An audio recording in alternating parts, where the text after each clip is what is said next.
73, 74 సవరణ ప్రకారం ప్రతి 5 సంవత్సరాలకు ఖచ్చితంగా స్థానిక సంస్థల ఎన్నికలు జరగాలని, కానీ రాష్ట్ర ప్రభుత్వం ఎందుకు జరపడం లేదని, సకాలంలో స్థానిక సంస్థల ఎన్నికలు జరిపితే ఇప్పటికే 2 సంవత్సరాలు అయ్యేదని సిపిఐ జాతీయ నాయకులు చాడా వెంకటరెడ్డి సిరిసిల్లలో అన్నారు. రాష్ట్ర ప్రభుత్వం తీరు వల్ల స్థానిక సంస్థల ఎన్నికలు రాష్ట్రంలో త్రిశంకు స్వర్గంలో ఉన్నట్లు తెలిపారు.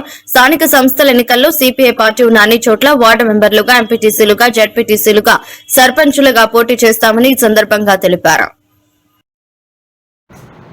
ప్రధానంగా ఇప్పుడు తెలంగాణలో స్థానిక సంస్థల ఎన్నికలకు సంబంధించినటువంటి ఒక రకమైనటువంటి ఉత్కంఠ వాతావరణం నెలకొంది. గతంలో ఎన్నడూ ఇట్లాంటి వాతావరణం లేదు. దీనికి సంబంధించి పరిశీలిస్తే ఎన్నికలు 2 సంవత్సరాల క్రితం కావాలి. 73, 74 రాజ్యాంగ సవరణ ప్రకారంగా 5 ఏళ్ళు విధిగా జరగాలి. కానీ ఎందుకు పాలకులు జరపట్లేదో అర్థం కాదు. ఇది కొత్త ప్రభుత్వం వచ్చింది, మేమేదో బీసీలకు ఎక్కువ రిజర్వేషన్ కల్పిస్తాం స్థానిక సంస్థలు అని చెప్పి రేవంత్ రెడ్డి ప్రభుత్వం కొంత కాలయాపన చేస్తూ వచ్చింది. ఇప్పుడు కేంద్రం నుంచి మనకు 73, 74 రాజ్యాంగ సవరణ ద్వారా కేంద్రం నుంచి స్థానిక సంస్థలకు డైరెక్ట్గా ఇప్పుడు 3,000 కోట్ల రూపాయలు ఆగిపోయాయి. అంటే మనకు గ్రాంట్ రావాలి, ఎన్నికలు జరపలేదు కానీ ఇవ్వాలి.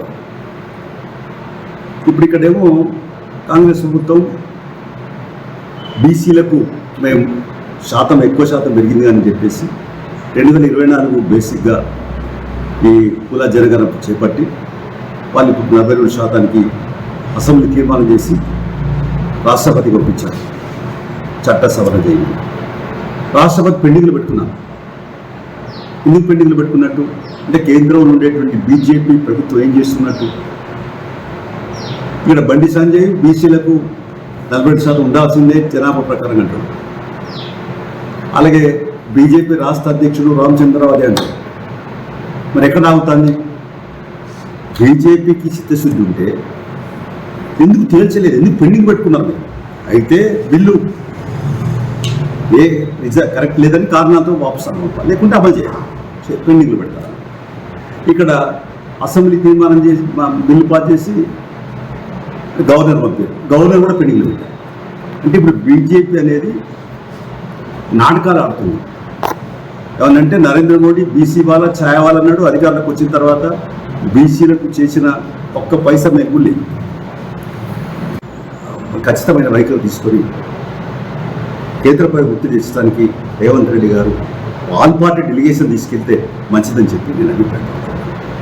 స్థానిక సంస్థల ఎన్నికలకు సంబంధించి ఈ వేళ్ల మీద లెక్క పెట్టే వాళ్ళే ఇవాళ సంపదను గుప్పిట్లో పెట్టుకొని పేదరికాన్ని పెంచి పోషిస్తున్నారు. నరేంద్ర మోడీ వాళ్ళకి అండగా ఉంది. ఈ మధ్య మళ్ళీ